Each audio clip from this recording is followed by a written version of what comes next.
Hey Desmond, how are you?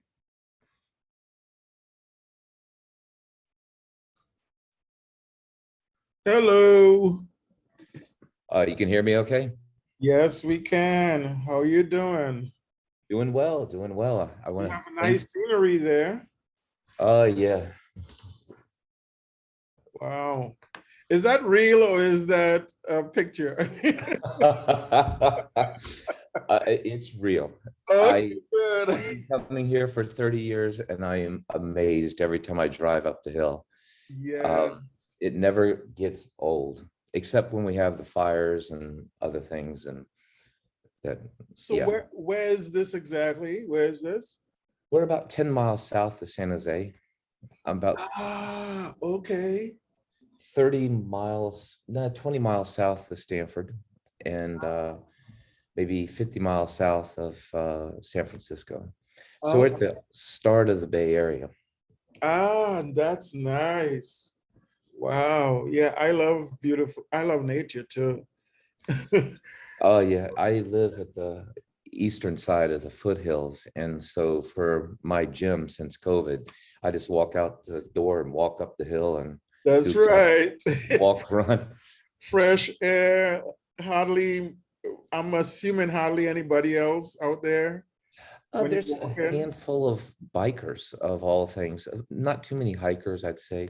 But since the electric bikes have picked up Mm-hmm. so much, you see old people, skinny people, heavy people, everybody Is it biking. They just electric? full throttle it right up the mountain.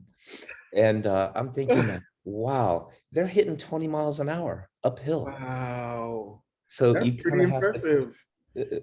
a little careful with these guys. Yes, yes. But we have bobcats, mountain lions, tarantulas you could saddle up and ride when you get up to the top. A little scary. Yeah, that could be. Have you ever encountered any of those? All of them. All. Oh my goodness. Wow. Uh, the scariest was the tarantula. uh, we have them at work and rattlesnakes and all sorts of things. Yes, that's all right. So do you have video on in your PowerPoint? I have one or two, Okay. but I don't have to really show them. But I do have. We can see. I just set it up so you could go ahead and share your screen and we could play the videos and stuff and just a trial and see if it works. Okay, let me. Oh my, I had this trouble last time. Mm, Uh, it wants to share everything. Let me see if it'll let me share this. okay. Opens system preferences. No. Um, okay, share. It has whiteboard, iPhone, iPad cable, Microsoft. Maybe it's this Microsoft. Yeah, Microsoft PowerPoint. Okay. It keeps going to security and privacy when I try Oh, to share. Um, share screen, no. right? Yeah, share screen. The other thing I could do is make you a co-host. I don't know if that will help in any way, but I will give it a shot. So it's um, there's basic, advanced. I've had this problem with Zoom before. Mhm. Why isn't it letting me share my?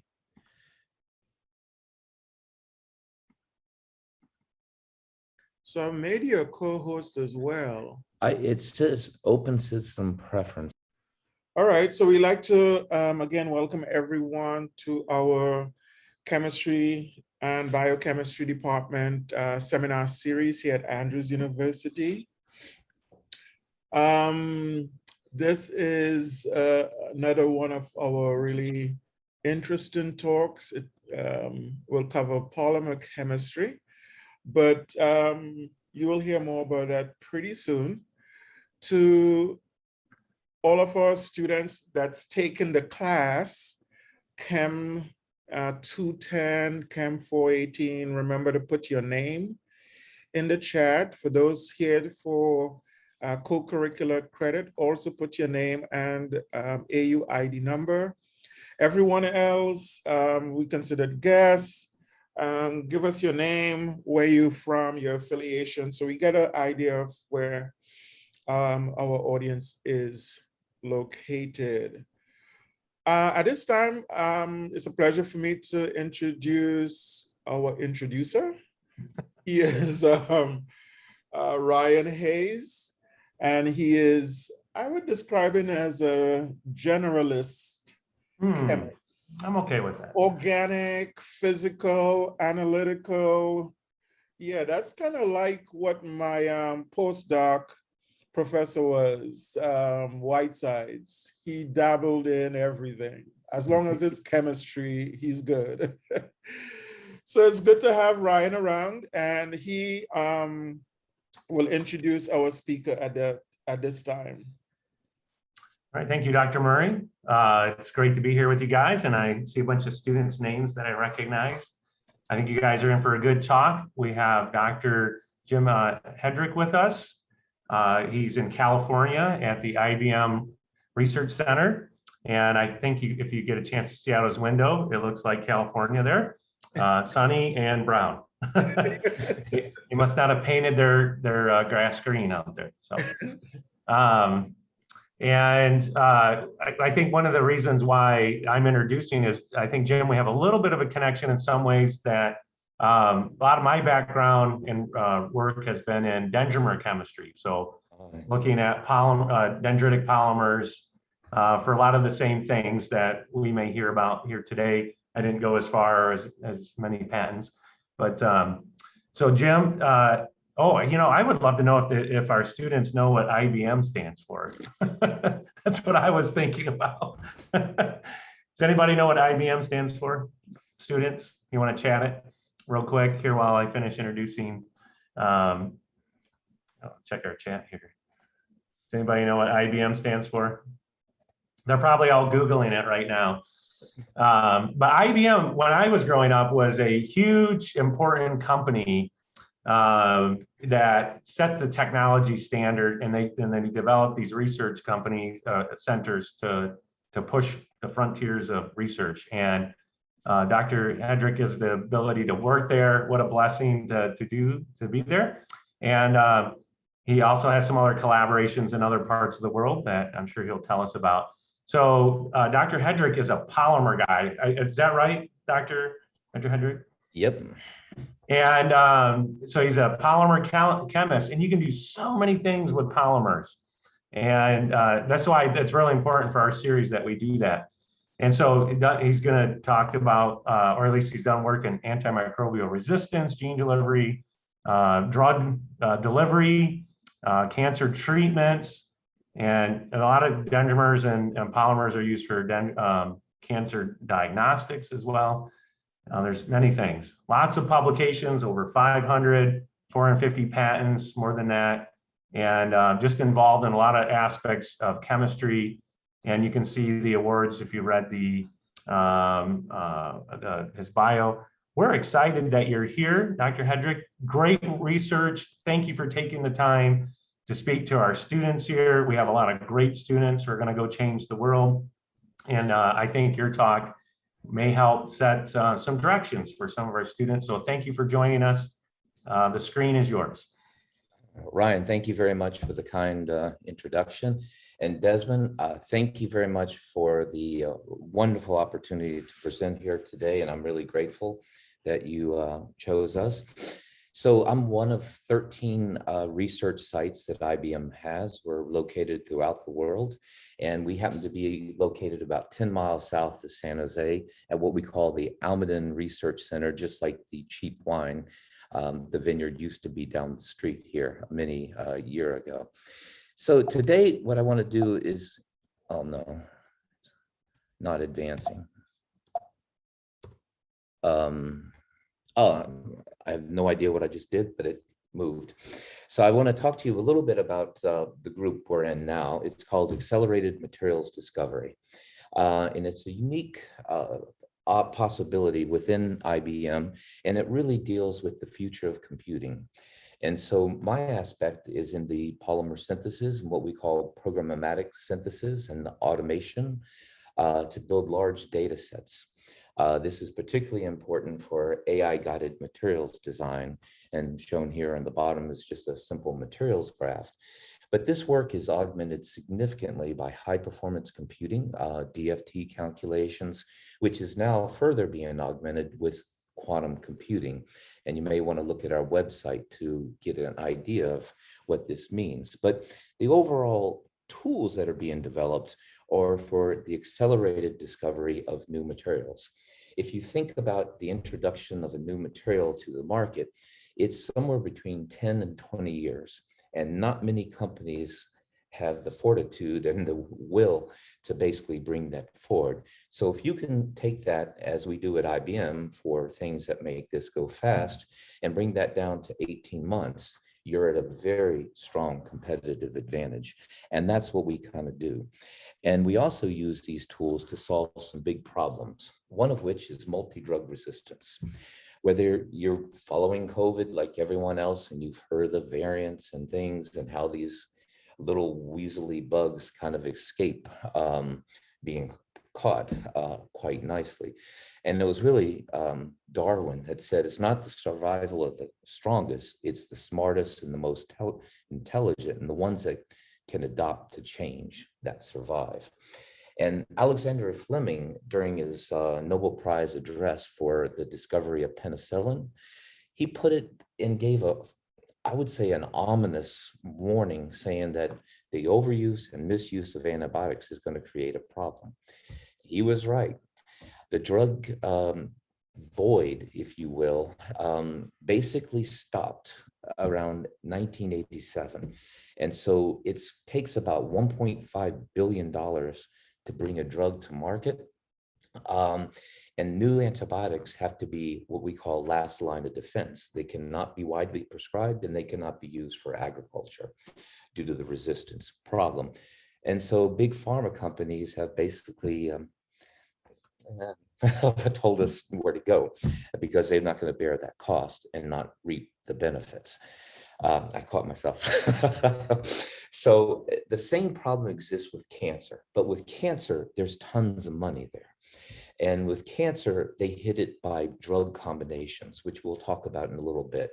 They just throw the kitchen sink and chemosensitizers and things of that nature. But there you have to worry about a lot of off-target collateral damage, if you will, and some serious problems. Now, as a polymer chemist and developing therapeutics, I'm insanely jealous of antibiotics. They're basically made by microbes and then slightly chemically modified, but they have what we call beautiful therapeutic specificity. They go in there and go after a bacterial target with incredible precision, and they leave mammalian cells alone. But because of this therapeutic specificity, the bacteria, as I said, they're kind of smart. They do, and they adopt very fast. And they either chemically modify things like the beta-lactams in the top left-hand corner, or they'll modify the target. And they do it with incredible precision. And so as a result, you get resistance. Now, many people have looked at alternatives to antibiotics, and us included, as I'll introduce in a moment, and synthetic peptides, either anti-cancer or antimicrobial. Many of these are naturally occurring, and then some are made by a sequencer. They're very expensive, and they have marginal stability in human plasma. But the one on the bottom is polymyxin, and it's one of the last line of defense for gram-negative infection, although it is starting to show signs of resistance. So what we do at IBM, and we're looking at synthetic analogs to these peptides, and we chose the polycarbonate scaffold. It's biocompatible, biodegradable, readily tunable. With the R, those are the chain ends, or the Z, those are the functionalities that we're interested in.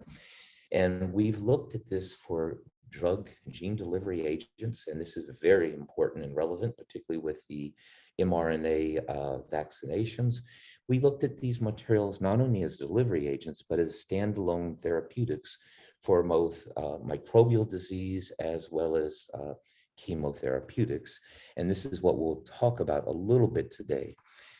The carbonate platforms, we can introduce a wide variety of functional groups onto these, from vitamin D, vitamin E, to biologically active, such as the guanidinium, the catechol, to things that we can do post-polymerization modification. Now, being a normal lazy dude, I kind of like that idea of making one polymer and then introducing functionalities at the end, because it eliminates a lot of work.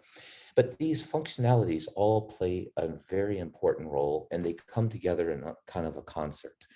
And so some of the systems allow us to control not only size, but the shape of the molecule. And so that's very important when you're talking about a delivery agents or attacking a carcinogen or cancer cell. So the other thing is, how do we take these monomers shown on the left and then chain them into a polymer? And we don't want to use heavy metals because they may go inside a body. And their metals are very expensive and difficult to remove from polymers. So it turned out that the Nobel Prize in Chemistry was awarded to two people, Benjamin List and Dave McMillan, yesterday for organic catalysis. They happened to be my competitors back in the day. And this whole area of organic catalysis has really exploded. Whether you're talking at the guanidines and amidine-based systems, the thioureas, Jacobson at Harvard, Takamoto at University of Tokyo, and many others have done some beautiful work in this area, as well as the N-heterocyclocarbenes on the right. These are 2-coordinate carbons that they're kind of the gift that keeps on giving, because we can do multiple architectures. We can take this PET bottle here and digest it selectively back down to monomer. We just spun off a company doing this. But the most interesting catalysts of recent are work we've been doing with Bob Weymouth at Stanford are the urea and thiourea anions. Now, back in the day, we thought we were really good by getting a turnover number of about 200 events per hour. And then the carbenes came along, we're about 300, 350. With the thiourea, it's very hard to control because we're at between 40 and 60 million events per hour. It is powerfully fast. And it's so fast that we really can't do it by hand. And so we employ flow chemistry. Can't do it in batch and control it. Flow chemistry is very safe. It's easy to handle. It can be automated, and I'll show you why that's important. And we can do inline analytics. But at the flow rates we worked with, as I'll show you in a moment, it would be very difficult. But this whole idea of, before we get into the biology, since this is a chemistry seminar, I'm going to go into the chemistry just in a little more detail. So these catalysts are very interesting, and they can be tuned by varying the pKa. Electron donating substituents, electron withdrawing substituents. They can be deprotonated with both an inorganic and organic base. And we can really finely tune the reactivity very effectively. And this is very important because not all monomers are created equal. They have vastly different reactivity ratios. For example, valerolactone and caprolactone react about 6,000 times slower than lactide. And so we want to design the right tool for the right job. That is, we don't want a reactor tube that will wrap around this building 4 times to make a couple grams of polymer because it's a lot of waste. And so we want to choose the right flow rates, the right catalyst for the right job. And so below is just some selected data of lactide. We generally polymerize with something we put the brakes on a little bit, such as catalyst A. And then things that react slower. Things that react slower, like valerolactone and caprolactone, we want something that's a little bit more basic. And so in all cases, we get predictable molecular weights and narrow polydispersities, which is really how you judge a polymer. So just to show how it works, with the 1.5 pages of code, we can control a reactor very nicely. And here we're just going to make polylactides of different molecular weights going from 10 to 50. And the only thing we do is modify the amount of THF that dilutes out the monomer to initiator ratio. And in 4 minutes, we can make these 40 polymers, all distinctive. And if you look at the experimental DP versus the target DP, we get a correlation of 0.9999. No human could do that. It has to be done by software. We would get mass transesterification and side reactions. So punching forward, and I hope I can play the movie, I just want to show you this in real time. So in one syringe, we have the monomer, and the other we have the initiator and the catalyst. And our reactor tube is only about 1 inch long. And so 20 years ago, to make 16 grams of lactide would have taken you 2.5 days at 100 and some degrees. In 40 seconds here, we're making 16 grams at a flow rate of 180 mils per minute on a 0.5 millimeter tube. This translates into about 40 kilos a day if you wanted to do that. And we actually can significantly move this. So going back to not all monomers are created equal, how do we make block copolymers? Well, it turns out, together with Bob Weymouth at Stanford, we figured out that we can polymerize this less reactive monomer first with a catalyst that's a little bit more basic, less acidic, so like catalyst C or D. And then to polymerize the faster monomer, we do what we call a catalyst switch. We simply add the more acidic monomer catalyst in, we get a proton transfer, and then we can control the reactivity. And so instead of having 2 reactors that where one is like 50 meters and the other one is 1 inch, we have 2 1-inch reactors. And this is what we show here. We make a valerolactone first, followed by lactide. And in the middle, we take and we do a catalyst switch, and we slow the reaction down for the lactide since it's 6,000 times faster. Our reaction setups are incredibly simple. And this happens to be about 2 lines of code. My colleague who helped me get this thing going has written a program that's about 200,000 levels of code that we hope to have on the cloud for people to use in the foreseeable future. So doing this, we made 100 block copolymers in 9 minutes. So you can see right away, we're going to be able to build out large data sets for machine learning. And we have high throughput equipment, both GPC, DSC, MALDI, and the like. And so we can really build very highly curated data sets very quickly. So given these tools now, and giving the AI and the like, I want to switch and talk a little bit about macromolecular therapeutics. And you can think of these the way you think of biologics, like Herceptin, Avastin, and things like that for good for chemotherapeutics. And we have 2 platforms, a non-degradable version, which is derived from polyethylene terephthalate, We basically selectively digest this material into amazing new monomers and repolymerize them as polyionines. I'm not going to talk too much about the non-degradable today due to time. I'm focus more about the degradable platforms. And these are the carbonates shown on the left, where we can vary the in groups and the functionalities, make them as blocks, graphs, all sorts of things. And I'm going to show you how it eradicates microbes like tuberculosis, escape pathogens. Those are responsible for the nosocomial infections or hospital-acquired infections.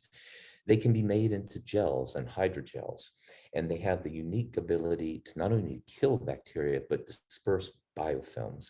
This is very important for diseases such as diabetic foot ulcers, that the bacteria resides as biofilm, and it's both gram-negative and gram-positive, so quite a mixture. And the unique characteristics of these polymers and the unique mechanisms that we'll go through enable us to actually reverse antibiotic resistance of existing antibiotics. So a lot of fun stuff to cover. So unlike the therapeutic specificity that we discussed a couple slides ago of antibiotics, our polymers do not have that specificity, but they are selective. It's very different. And what we do is go after the surface charge of either cancer cells or bacteria. They have an abundance of negative charges. So we developed our polymers to be cationic in nature and to electrostatically interact with the bacteria or the cancer cell and then go medieval. They just go absolutely nuts, as we'll show you shortly. So this is one of our base platforms. I told you how we made these through ring opening polymerization, the carbonate monomer. And some of the key design features is the control of the hydrophobicity and the hydrophilicity. It needs to be water soluble because it has to go in the bloodstream. And the more hydrophobic, the better it kills, but the more toxic it is. So it's a constant juggling act as to selectivity versus activity. And so the chart on the right, the take-home message is you want the red bar to be high, the blue bar to be low. The red bar happens to be hemolysis. We really don't want to explode red blood cells. We don't want it to be toxic to mammalian cells. So we want that number to be very high, but we want it to kill what we call the minimal inhibition concentration, the minimal amount of polymer to arrest growth or kill the bacteria. We want that number to be very low. Our numbers are coming into single digits and low double digits. This is very attractive for a biologic, very effective, and our red bars are above 8,000. And the data on the bottom chart, you guys can look at later, but it basically shows that we can kill all the nasty multi-drug resistant bacteria from Abumani, E. coli, pneumonia, MRSA, all of these things you've heard of, and you often get when you go to the hospital, unfortunately. So a very broad spectrum antimicrobial. It also has very good in vivo efficacy. My colleague Yiyang Yang from Singapore does this work. We at IBM do not do cell work or animal work for that matter.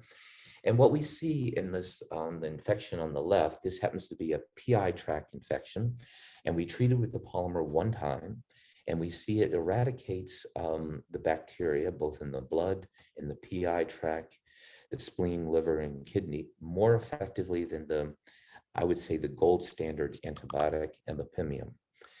On the right, we have an animal model of pneumonia, a lung infection. And we see that it kills, and the survival rate is very effective and more effective than imipimium. So it basically works quite nice, both in a petri dish as well as in animal models. So the key question is, does it garner resistance?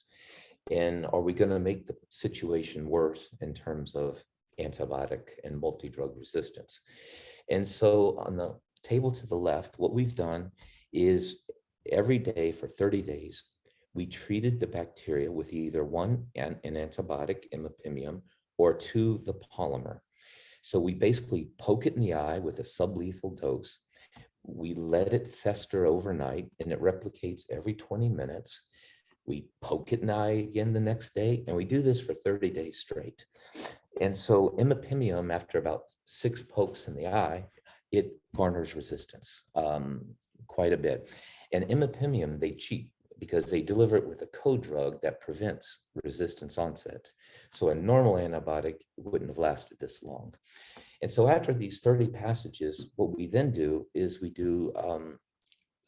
sequence the genes. We see with imipimium, it goes nuts. That's the scientific IUPAC name for it. You get quorum sensing. That means they're talking to each other. They're getting biofilm formation. They're trying to hide all sorts of genes associated with antibiotic resistance. And the heat map goes crazy.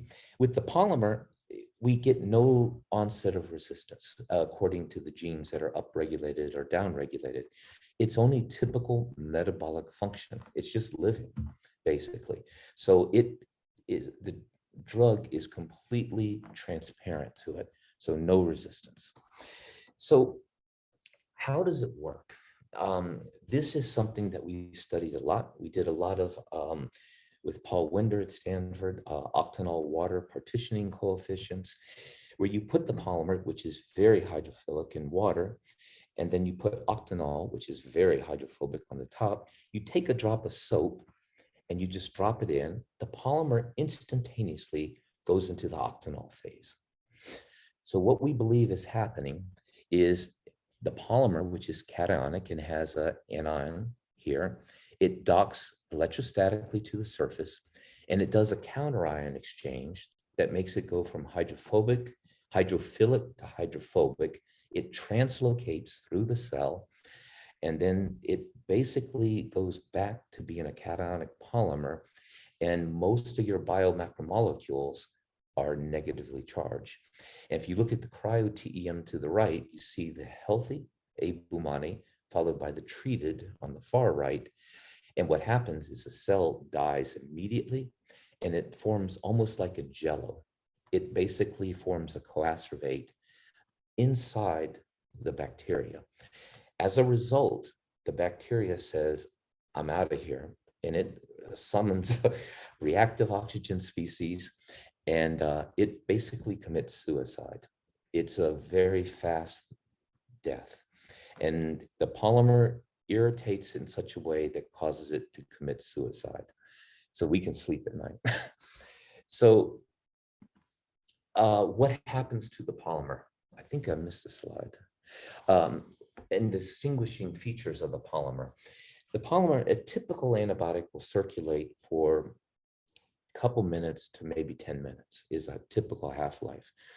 Our polymers circulate for an hour. It's a half-life of an hour. So it continuously circulates and seeks out and kills. It's very effective. But what happens to the polymer? And we designed these polymers, as I mentioned earlier, to selectively degrade. And its half-life is about a day and a half. So it basically breaks down into very small innocuous byproducts that have no toxicity whatsoever. Zero. We collected those products, we exposed them to cells, and we had no cell death. So what can we do with this distinguishing mechanism where it goes in and selectively precipitates some of the biomacromolecules? Our hypothesis is maybe we can go in there and take out the selective genes, maybe the proteins or the enzymes that are responsible for antibiotic resistance.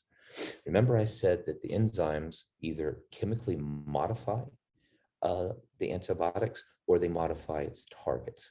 They're very clever and they do it through chemistry. But what happens if we were to sublethally dose together with an antibiotic? Could we reverse antibiotic resistance? And the answer is yes. So we give a dose to the bacteria of the polymer that causes no death, doesn't affect it at all. And we co-deliver it with a traditional antibiotic. And what you see in the MIC, the minimal inhibition concentration, as well as the MBC, the minimal bactericidal concentration, we basically see a reversal of antibiotic resistance. More importantly, we can repurpose many of these antibiotics. For example, rifampicin, which is used for TB. The problem is people have to take it for a year. They don't take it for a year. They take it for a couple of weeks and then they forget about it, then they take it again. And so it garners resistance very, very quickly. But with the polymer, we can reverse that resistance and make it very, very potent. And so just some of the data. So what we did is we kind of studied what happens when it goes in a sublethal dose. We see that it binds to genes, the DNA. We see through a very difficult experiment that we were able to find a lot of insoluble proteins. That is, it went in there and bound with the proteins. And it also amplified the ROS. Remember I said that they committed suicide before? That's the blue line with the polymer alone. When co-delivered with rifampicin at sublethal dose, the bacteria really kill themselves. It's absolutely kind of amazing. And so just a summary of this one section, the combination therapy is a really powerful tool to repurpose antibiotics, to reverse antibiotic resistance. Moreover, we found through clinicians that drugs for rheumatoid arthritis have shown some efficacy at treating bacterial disease, both only gram-positive.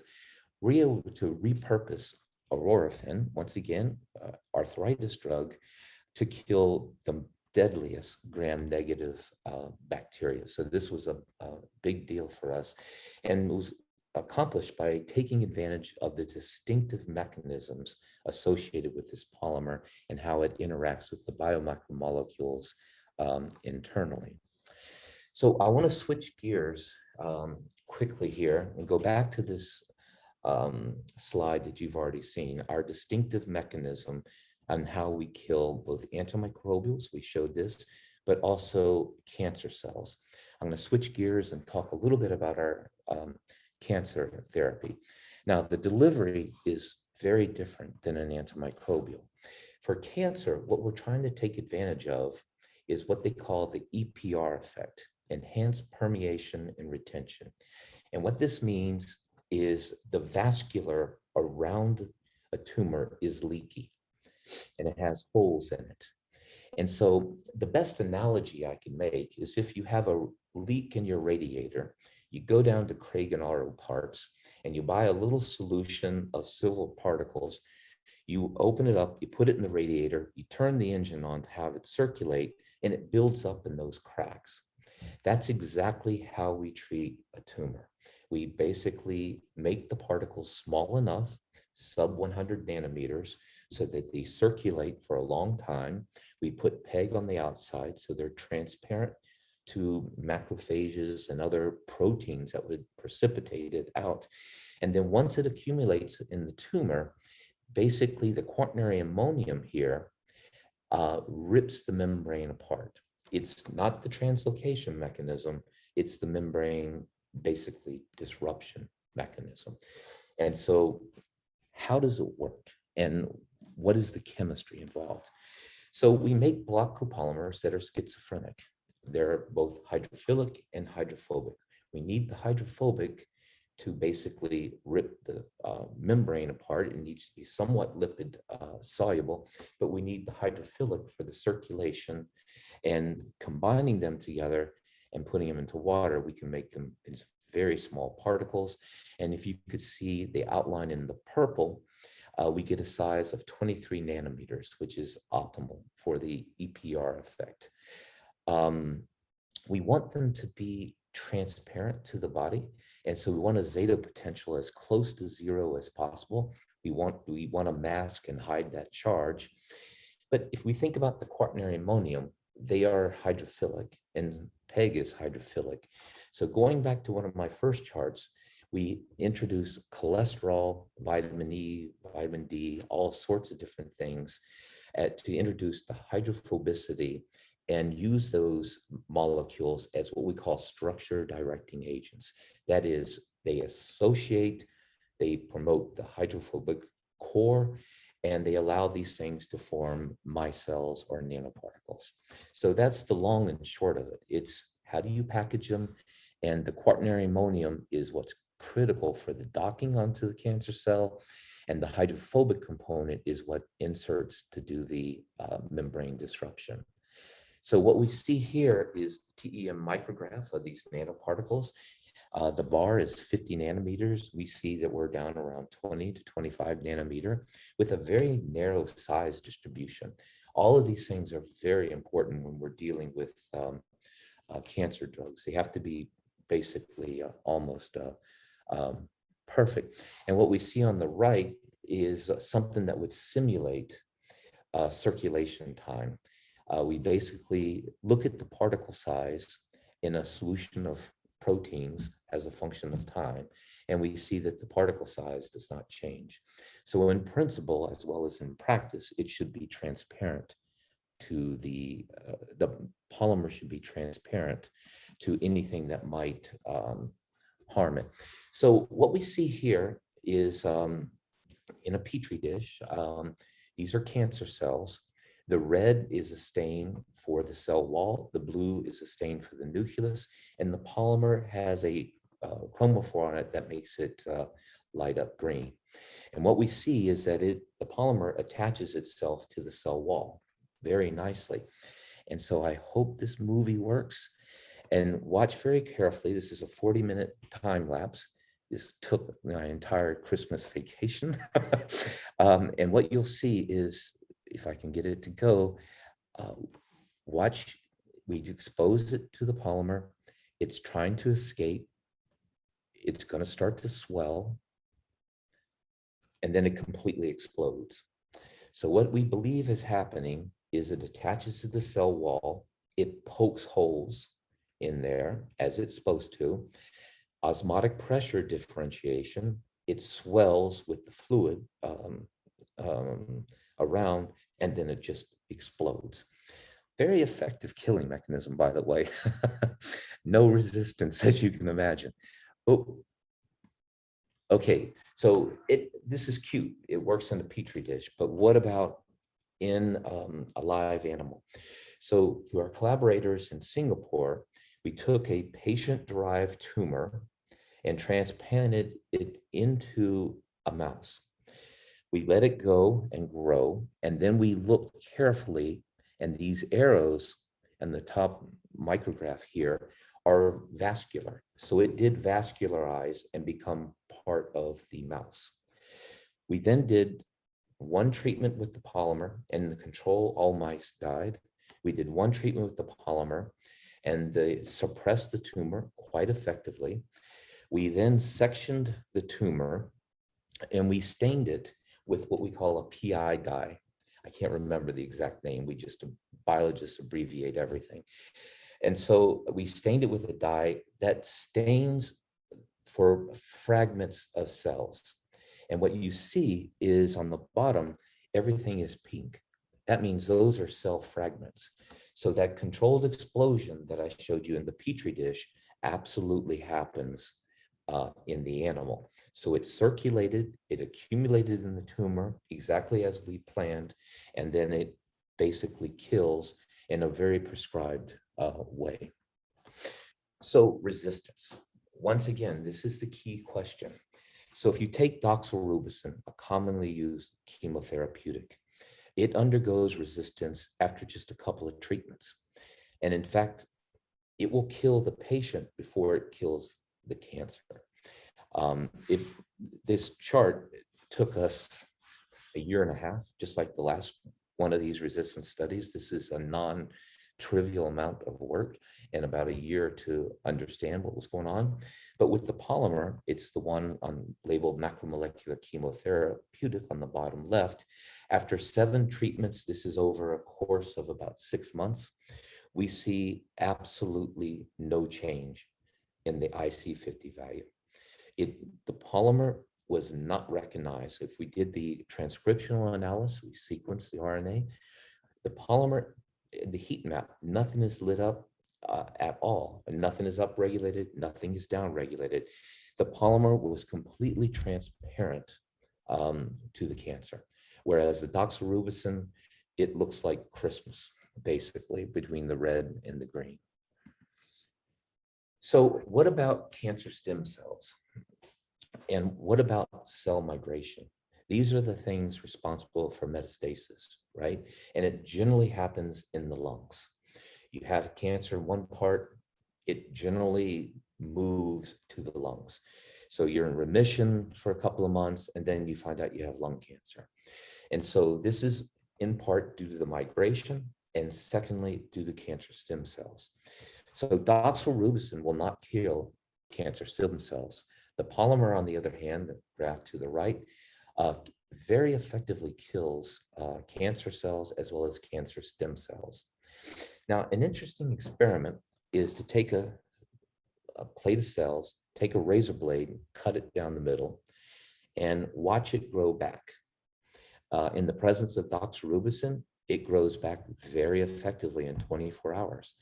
With the polymer, it completely arrests any kind of cell migration. Don't ask me how or why, but it completely arrests cell migration. So I want to switch our anti-chemotherapeutic just a tiny bit and talk about the Guanidinium platform. This is the same monomer that we use for antimicrobial.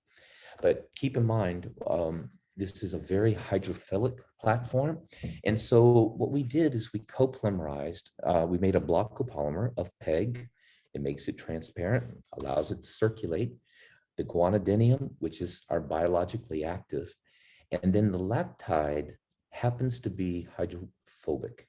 It generates and drives the micelle formation through self-assembly. And we used L-lactide and D-lactide, two different stereochemistries. And what's interesting is when you mix them together, they form a very stable stereocomplex. It's a great tool to modify the properties of polylactide, which you probably recognize as many of your compostable plastic cups and forks and spoon is all polylactide these days.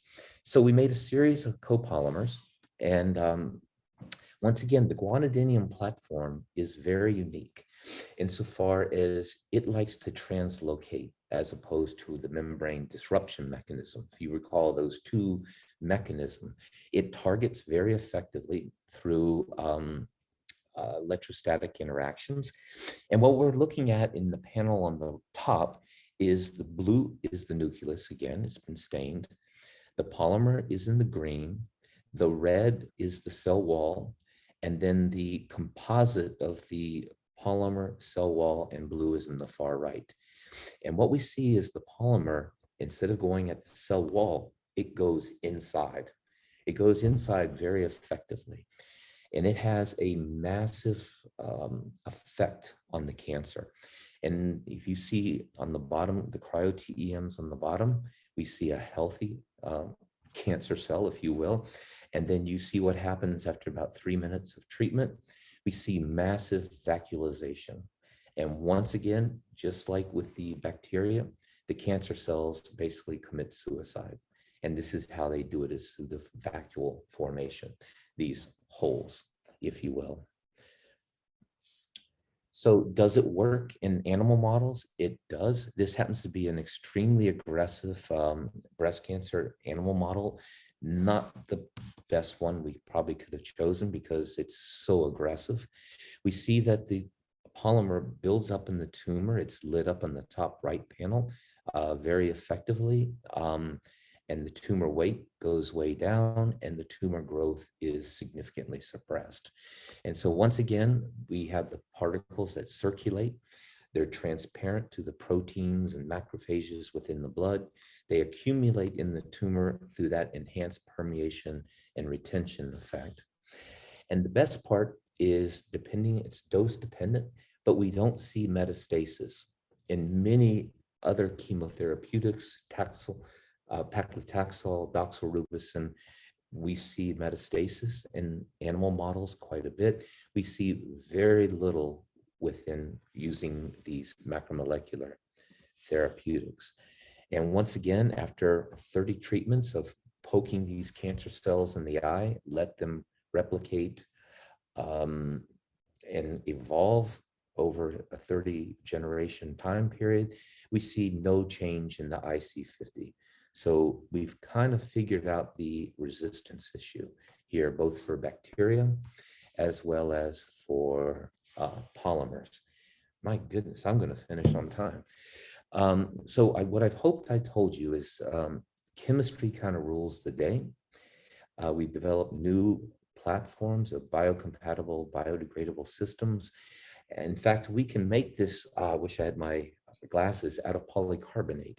We can upcycle polycarbonate. If you look at my Google Scholar page, you can see the articles, and make some of these monomers in a very effective way.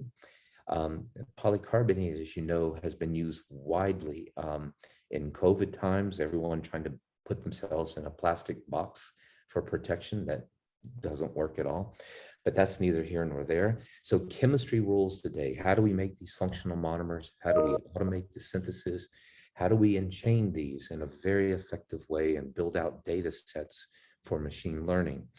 We've really looked at chemical structure, biological activity relationships, as well as polymer biological entity supramolecular structures.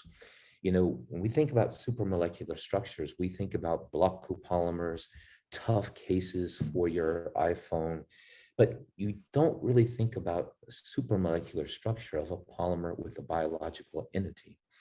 And then through our collaborators in Singapore that I'll talk about in a moment, we've done a lot of work on building out translational models, many animal models for both cancer as well as for antimicrobial activity. So I want to acknowledge very good coworkers at IBM Research Center. Once again, we're one of 13 sites, and all the sites communicate quite nicely with one another. I'd like to thank Professor Yi Yang and her amazing team at the Institute of Bioengineering and Nanotechnology, and a long-time collaboration with Bob Weymouth at Stanford University on organic catalysis, some gene delivery. They just developed a new COVID vaccine, and hopefully within the next month or two, we'll have what we call the COVID Slayer out and how we tackle COVID. And we do it a little differently. I don't know about the rest of you guys, but I hate these things. I wear it what I call the Van Gogh style. Think about it, it's funny. And he had one ear, never mind. And so we will be making a nasal spray. And since it's aerosolized, we hope that you know, that might allow us to get rid of these types of things. So anyways, I hope I left enough time for questions. I want to thank Desmond and Ryan for their very kind invitation. I want to thank all the students for participating and coming to hear what we do at IBM. I'm happy to address any questions that you might have. All right, thank you very much. You have got to come back, put it on your list of things to do to tell us about that aerosolized anti-COVID thing, okay? This is an invitation right now for you to come back and tell us about that.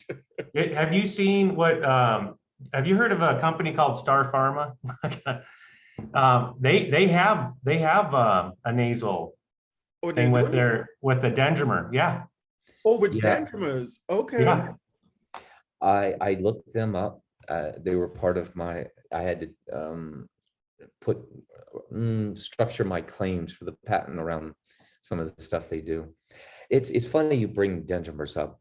Yeah, you know, it brings back some very bad memories. You sit there and you do 10 steps of protection, deep protection, takes you a year and takes you 30 seconds to talk about it in a presentation. Yeah. My talks were really short.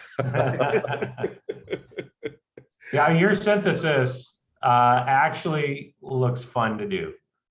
and Dendrimers not so much. I mean, they're okay, but what I saw there with the pumps and the, having a computer do a lot of it, that just looks fun. You've combined computers and synthesis together. That was great. I wanted to ask a quick question about the PEG units that you're using on some of your work.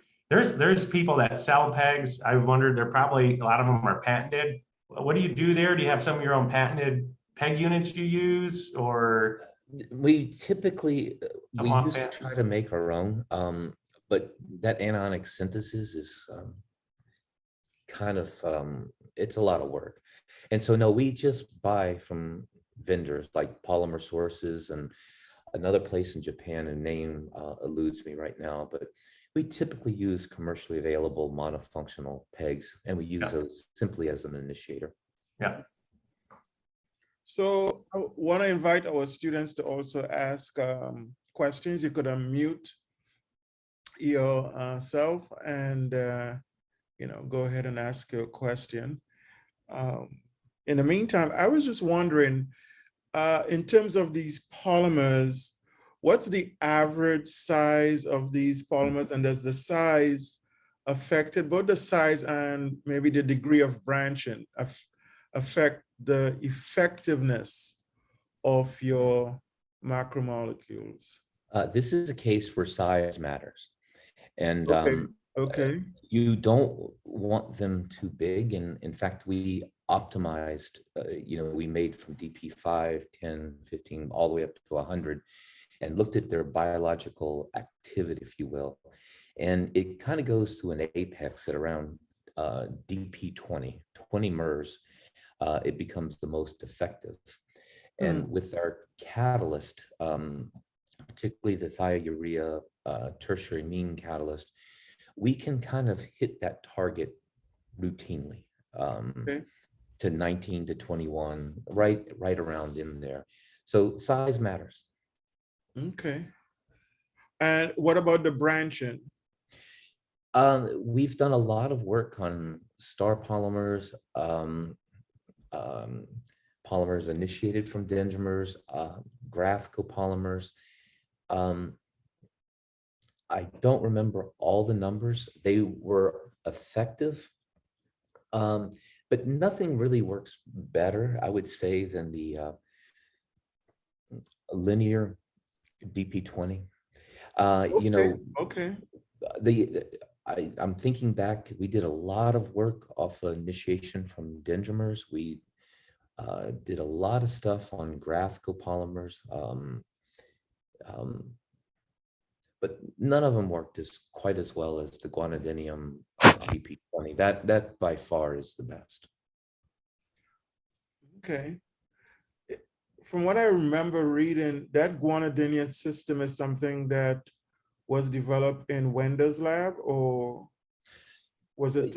Yeah, Paul Winder and a few others, they basically took the HIV protein TAT and they reversed engineered it. And they found that arginine, octa-arginine off a peptide substrate, translocated very nicely. But that was with protection, deprotection, that was a 60-step procedure. Oh, wow. And to get milligrams.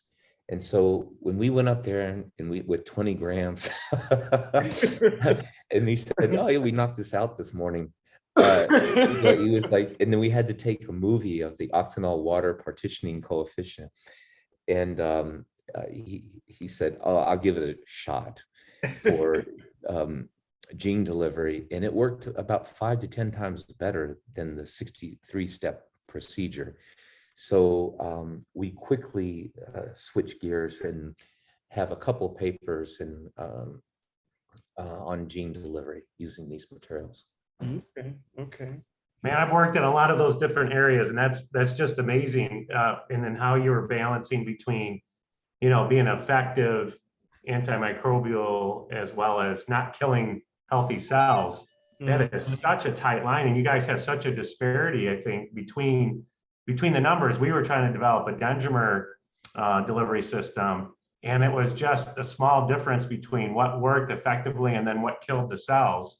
And I feel like you guys have found a sweet spot that it's effective antimicrobial, but yet you seem to be quite a ways away from being dangerous. Yeah, we have a reasonable therapeutic window, I'd say. Yeah, yeah, yeah. That is pretty amazing. So where are you? Where is this stuff going to be out in the market? Is it in the market? Is it? Where are you in the? Where's there anybody in the development for this to be a commercialized product? I would say we're working on that. I imagine a couple of my colleagues might be on right now. We're working on that, and we hope in the foreseeable future. See, the thing is, not only as a therapeutic, that requires a massive investment. Yeah. But think about it as a hand sanitizer, Yeah. something you can put in your laundry, a preservative for cosmetics, for lotions. I mean, there are so many applications. You think about a catheter, you think about dental applications. Yeah. Man, I've been through all of those stuff with dentures. Yeah, I mean, Yeah. it's just the market is kind of endless. Contact lenses, Yeah. keratosis, right? You want to get rid of all of this stuff. So there's a lot. So you said these polymers are mostly all degradable because I think you were looking at the carbonate. So that carbonate is what makes them degradable. Is it enzymatic degradability, or what type of I think we pretty sure it's probably enzymatic, but it's also hydrolytic. hydrolytic? Okay. You have kind of basic groups. Carbonates are great in terms of their stability in, let's say, an acid environment. So you can actually take them as a pill, right? But they don't do well at all in basic environments. And so that's why we have a couple of programs, one for non-degradable systems and then one for more of an in vivo use. We use the degradable. Since I kind of focused today on the degradable, but the non-degradable, the application space is wide open and it's much broader than what you'd have here. Okay. Another question, John Rosenberg, you have a question? You could unmute and ask your question. Sure. I was just curious about, I know you mentioned how the polymers break down into non-harmful components. You mentioned like you could use it as a hand sanitizer or other stuff with the polymers. Like, does it matter where they are, how they break down? Like, would they continue to break down the same way no matter what environment they're in? Likely, yes. It's hard to say. We've only done basically in buffer solutions. So, and then we don't see any bioaccumulation in animals. Okay. So I was wondering also, because I know your idea here of using these macromolecular molecules as therapeutics. So you showed us antibacterials and anti-cancer. Are there other things that you're working on, for example, antifungal? Because there's some issues arising with fungus now that we're not really fully prepared for. You're absolutely correct. And some of our platforms and some of the tweaks we can get to fungi. And in fact, we've digested this bottle into very short segments of what we call a terephthalate amide kind of segment. We basically do an aminolysis on this. And then we slightly modify it. And we nicknamed it short spears. They're very short segments. And it's a small molecule that thinks it's a polymer. It's what we call an amorphous glass. And people in lithography use these things because they planarize structures very well. They fill in all the gaps.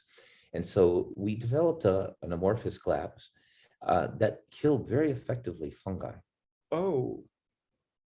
So you've written about this before as well?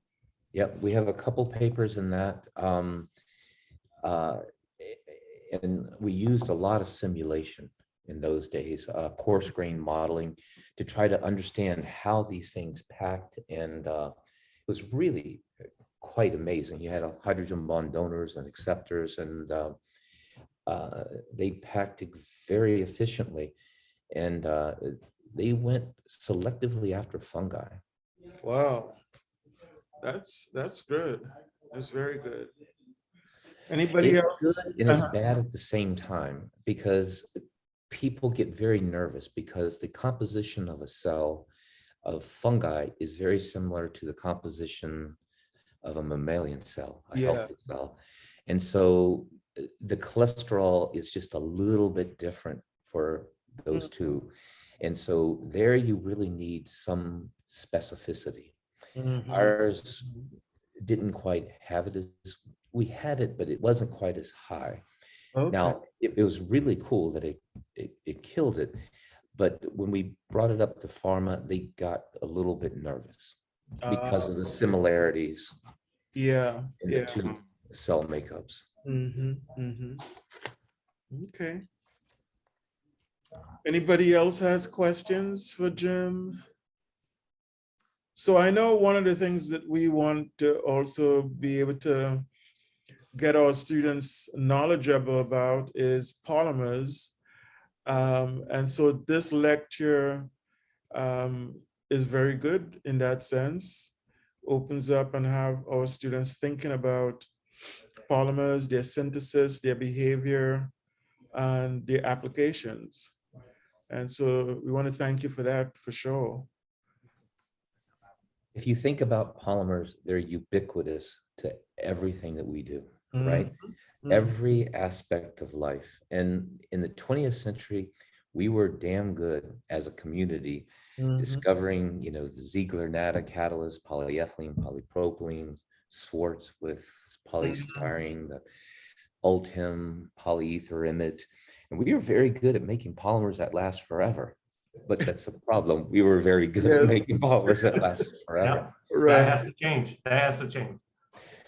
Yeah, but it's going to change. If you look at the funding agency, you look at the papers coming out, circular economy is everything.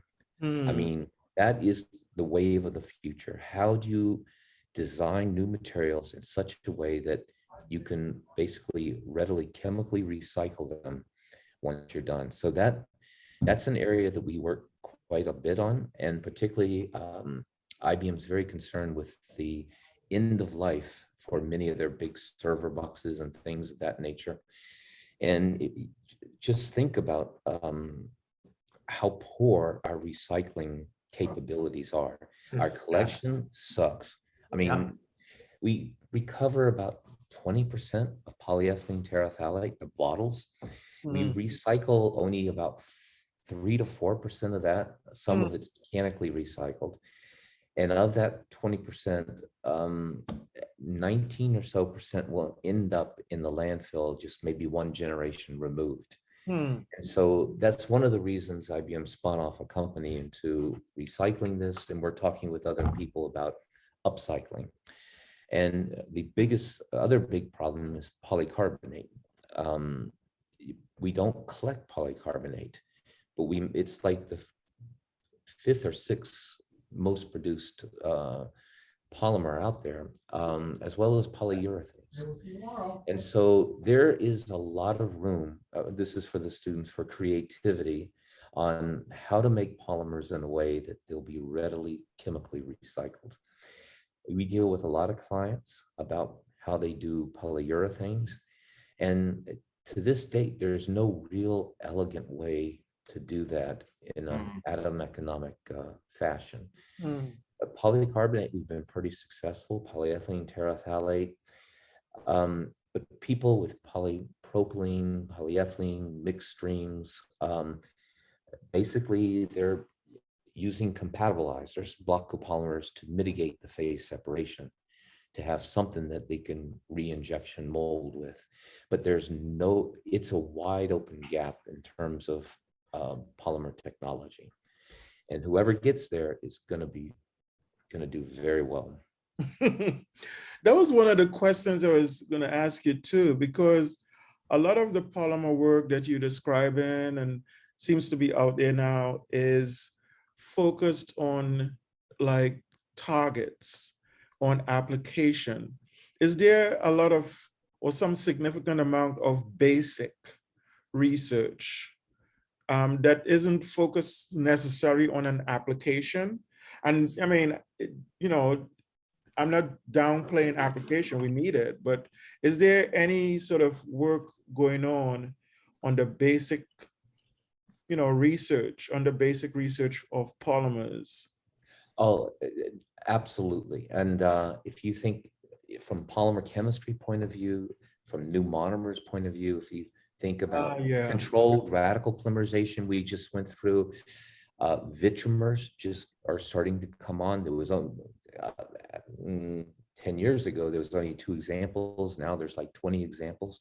So Okay. vitrimers and polymers that associate, disassociate, as a way to basically crack a polymer, then put it back together and reheal it. Vitrimers are in that area. Jeff Pyun has done some really beautiful work using sulfur. And from the polymer physics point of view, tremendous amount of work being done. Look at NIST and other places, government labs, Lawrence Berkeley, Lawrence Livermore, in terms of fundamental polymer physics.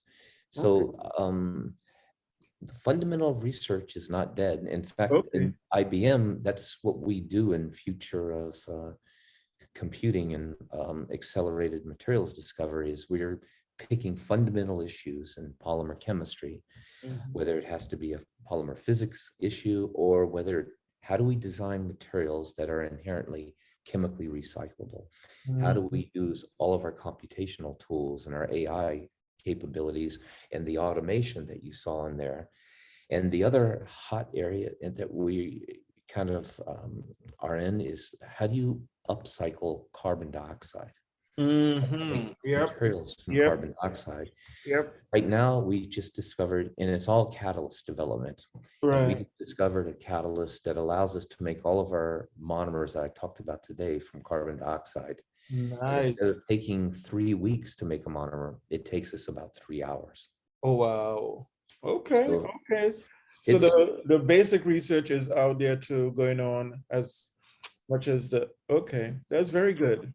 Now, I would say yes, and it's through the basic research that you kind of develop the new materials. Right, exactly. And then the applications come after the fact. If you look at General Electric, they introduced polyether-imide, right? It looked a lot like polyaryl ether sulfone. It had almost the same glass transition temperature. Took them 20 years to get it to the market. And then it took them, they gave it away for 10 years before it started making a lot of money. Wow. And now if you think about every refrigerator, dishwasher, can opener, everything's made out of polyether-imide, but it took a long time. And that's what IBM is kind of working on. How do we shorten that cycle? Really bring it down. We did this for the last 30 years because we needed to have an advantage over the Intels and other things. So everything that went in here, from lithography, interlayer, dielectric, storage, you had to get a jump on all the competition. And so from the time we conceived, by the time we learned of a need to implementation, it was about 18 months. So you have to go fast. Yes. Well, Jim, thank you so very much. Thank you very much. And we wish you continued success. Looking forward to that nasal spray so that we can all get rid of the, yes. Okay, then. Have a wonderful. Thank you guys very much. I appreciate it. Okay, same here. Thank you. Take care.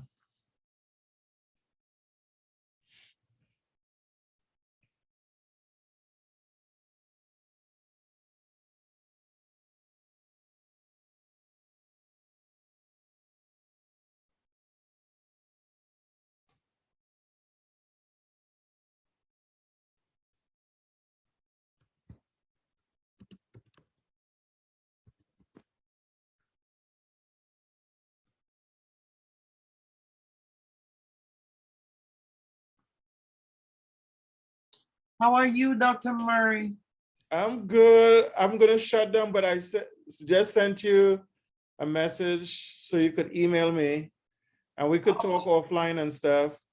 Okay. Okay. All right. So I did send you mine. I didn't see yours. Murray D. Okay, just more at Andrews EDU. Uh-huh. Okay. All right. Okay. Bye. Bye-bye.